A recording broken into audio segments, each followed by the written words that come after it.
proclama molt polivalent, tant en les seves professions, és informàtic, socorrista, sommelier i escriptor, com en les seves aficions i les seves implicacions socials.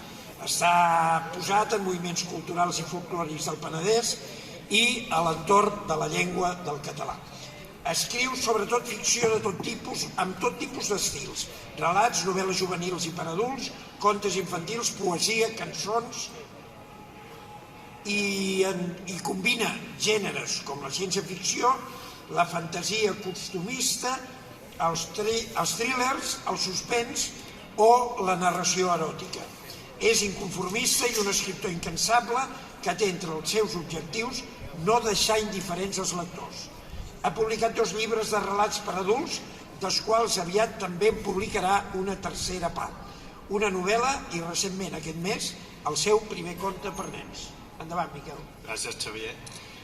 Jo escric des dels 14 anys i m'agrada expressar-me en diferents tipus de gèneres, en diferents ficcions. Sempre escric ficció, de moment, tot i que m'han encarregat un llibre sobre els gegants de Sant Quintí, però això és una altra història. Fins ara he publicat 2 llibres de relats per adults, els quals porten a la reflexió.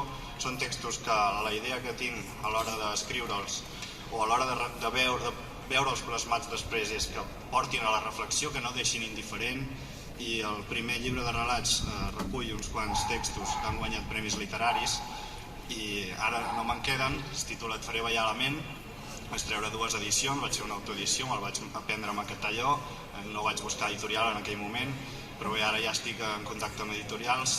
Si tot va bé, a partir d'aquí 2 setmanetes tindrem Riu, el cranc de Riu, el primer conte infantil que he escrit mai, un conte sobre un cranc de riu que viu a les deus de Sant Quintí, d'on soc jo, com ens ha dit el Xavier, i és un conte que farà que els nens reflexionin sobre la burla, sobre no riure de tot i de tothom, sinó riure amb, sobre les espècies invasores. Hi ha els crancs vermells, que són americans, que estan envaint els nostres rius de fa anys, cada cop n'hi ha menys crancs verds. Bé, i a part d'això, també us volia parlar de Et recordaré, que és la meva primera novel·la, que la vaig començar amb 18 anys i la vaig poder publicar fa un parell d'anys amb una edició limitada, tapa dura, que aquesta només la podeu trobar en digital de moment perquè se m'ha esgotat també, i és una distopia de control, tipus George Orwell o Món Feliç. Doncs, a part d'això, el que sí que podeu trobar aquí, a la parada d'andana, que és aquella d'allà baix, podeu trobar Et faré dansar l'ànima, que és el segon llibre de relats, que són relats que en lloc de venir de caire racional, com Et faré ballar la ment, que era el primer, són més de caire emocional i lliguen amb el primer llibre.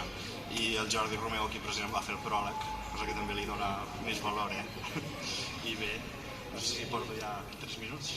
Molt bé, sí, més o menys. Ja està, moltes gràcies.